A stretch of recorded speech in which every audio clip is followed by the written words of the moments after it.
Hey there folks, John here with Through My Lens, and today I'm coming to you with another photography related video. Today I'm going to review the TTArtisan 50mm f/0.95. Now this lens is not new. It's been through a bit of a redesign about a year ago. There's really lots of reviews on this lens here on YouTube, but when I was researching the lens I noted that there were no reviews of the lens for the Canon RF mount. And you'll see that I have the lens mounted to my Canon R6.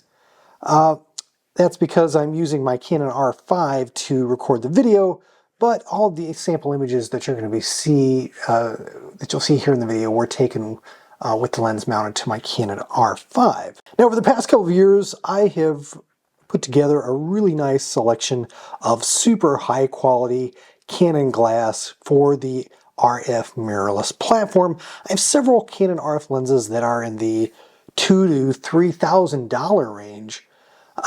So you might be thinking, why on earth did this guy buy a $200 lens and put it on his $3,800 R5? Well, for one thing, I don't have a lens with the 50mm focal length. It seems that most real photographers praise the 50mm focal length, and there are some photographers that only shoot 50mm. Some feel that it's the most natural focal length for shooting people. And I've just never really found it particularly useful for the photography that I've done in my career. Secondly, I have sort of become interested in the last few months in capturing that Leica look in my photography. Now, what is the Leica look? Well, if you know, you know, but essentially I'm trying to capture the look of photographs taken with a Leica rangefinder camera.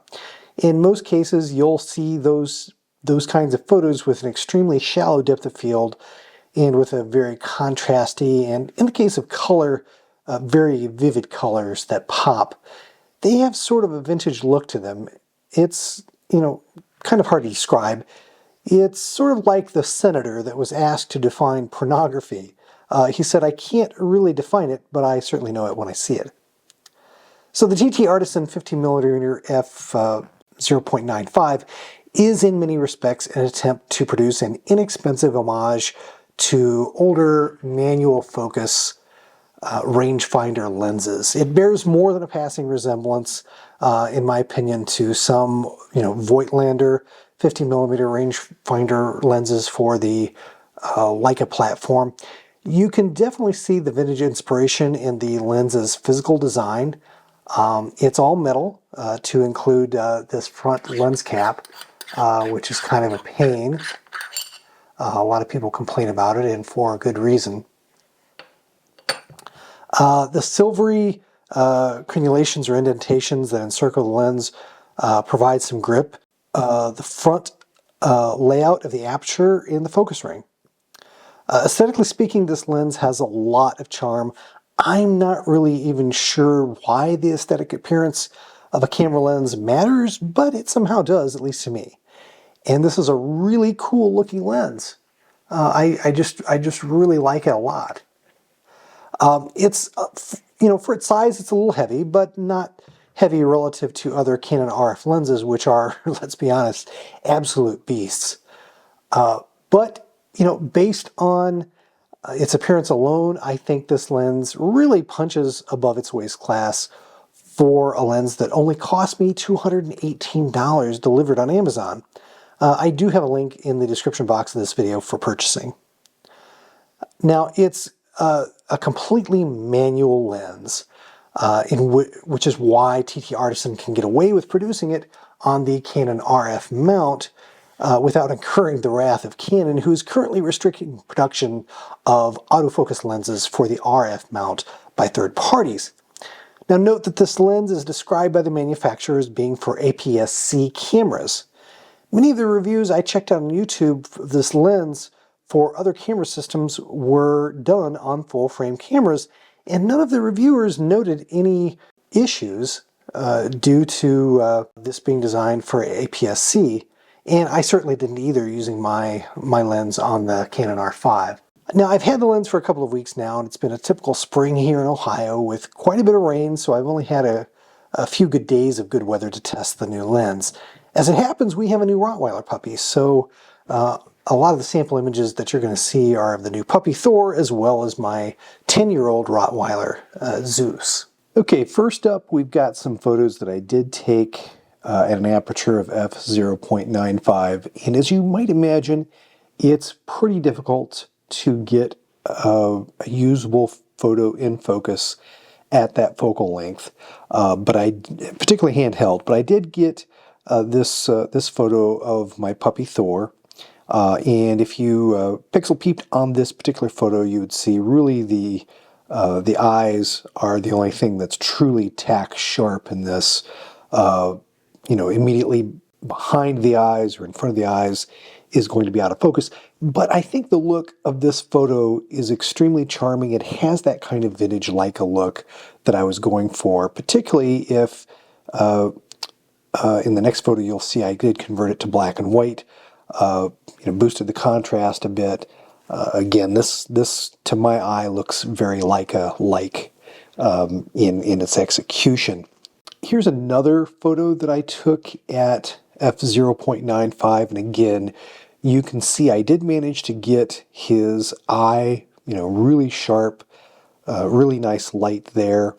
And if you kind of follow the plane along the eye, you can see some areas that are equally sharp, like the blades of grass immediately in front of the eye, but the rest of the focus is out of focus and soft. The further forward or backward from the eye you get, the more the out of focus bokeh effect is evident. And if you look in the background, the background is just obliterated back there. It really is a gorgeous bokeh effect in backgrounds. I do like this photo quite a bit as well. Here's one that I took of my larger Rottweiler Zeus. Again, f/0.95 here. Eyes in focus. Other areas are not, but a pretty nice photo nonetheless. And just, an interesting look I don't get from some of my other lenses.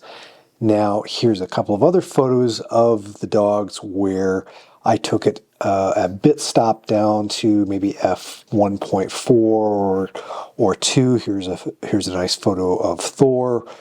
Again, you're still getting some really nice bokeh in the background, but you're seeing much more of the face in the neck area in focus. Really, really nice photo here. If we take a look at this photo of my dog Zeus, the older dog, this is really a nice photo. I'm really happy with this one. Again, this kind of has a Leica look to it as well with that background. Again, it's fairly shallow. I think this was a 1.4, but the areas that are in sharp really do look amazingly sharp. I don't consider this lens to be soft in the areas where you do get in focus. Really like that photo. Now, just for giggles, I did take a photo here in the backyard with my dog Zeus, stopped down to f/8. Again, if you want to use this for landscape, if you had it with you and wanted to use it at f/8, you could. Nothing very remarkable or outstanding about this. It's just a 50mm shot at f/8. I think there are other lenses that I have in my zooms. My 24-70, I bet would take a little better photo if you showed them side by side. Again, even my 24-105 f/4, probably would challenge this for overall image quality. But that's not why you're buying this lens. You're buying to use it, more closer to wide open. But again, I just wanted to demonstrate what this lens could do, stopped down. Now, here's a couple of other photos that I want to show with this lens. Here's a shot that I took just of my car at the car wash when I was washing it. And I think I did take this at an f1.4, maybe an f2. One of the problems I ran into is because it's fully manual, no electronic contacts at all. When you jump into Lightroom, you don't actually see what your settings were on the photo when you took it. So I was having a little bit of trouble remembering, where I was aperture-wise. But I know this is not fully wide open. This is stopped down just a little bit, probably at an f1.4, and you can see the vignetting on the edges is pretty pronounced in this picture. Nothing that's at all difficult to correct. Here's another photo just comparing, where I did the corrections, and this is 5 seconds of correction. And again, these photos are taken full frame, uncropped. If you cropped that a little bit, you would take some of that vignetting that you're seeing out as well. And here's just another photo I took of the interior of my car. This was pretty shallow depth of field, probably a 1.2 or 1.4. The only point that's in focus here is actually the shift knob, and a few things, just on either side of the shift knob as you kind of follow that plane are still in focus. So I'm not going to bury the lead here on this review. Let's go ahead and talk about how this lens performs at an f-stop of 0.95. I'm not going to lie, it's very challenging to take a good photo wide open with this lens. Ideally, you do have a tripod mounted when you're shooting wide open. The focal plane is so shallow wide open with this lens that if you move ever so slightly, or the subject moves ever so slightly, it's going to impact the focus point. I'm not saying that you can't handhold shoot with this lens wide open. In fact, all of the images that I'm going to show you are taken handheld. I'm just saying it's extremely challenging, and I've heard a lot of reviewers describe images from this lens as being soft when you shoot wide open, which I both agree and disagree with that assessment. Yes, I think overall your image will have a softer look, but I think that's primarily because of the focal plane is so shallow at f0.95, and not necessarily because it's a cheap Chinese lens. When you do nail focus wide open with this lens, the chosen focus area is very sharp. Now, is it as sharp as, say, my Canon 85, f1.4 wide open? No. No, but I don't think you're going to be disappointed like, oh, the sharpness is crap. It's obviously a $200 lens. That's not going to be the case at all. It just has a very different look, which I'm going to talk about later. The lens does produce a really creamy, beautiful background bokeh, which is why most people will be interested in this lens. I have other lenses that can certainly produce nice bokeh, but this lens is very unique and stands apart. This TTArtisan f0.95 definitely produces that softer image that is reminiscent of older vintage photography, which I absolutely love. When you're in post, if you boost the contrast and the color saturation, I think with a little bit of creativity, you can really create some photos that are do have that Leica look to them. I did take some photos, stopped down to f8, just to see what they would look like, and they're fine, reasonably sharp, but it's just not how you're going to use this lens, quite honestly. My Canon 24-70 f2.8 that I'm using to record this video will, at 50mm focal length, produce a better image at f8, quite honestly. I think even my Canon 24-105 f4 probably would too. Again, that is not the point. I'll always use this lens at f2 and below. Now, wide open, I did note some chromatic aberrations to include purple fringing, but it's not horrible. Stop down, the chromatic aberration goes away, but again, why stop down with a lens like this? That's not why you're going to buy this lens. The tiny optical imperfections that you get with this lens when you shoot wide open or close to it only adds to the vintage charm, in my opinion, and can be mitigated in post. I think in the final analysis, this is not a lens that you're going to use for professional paid work.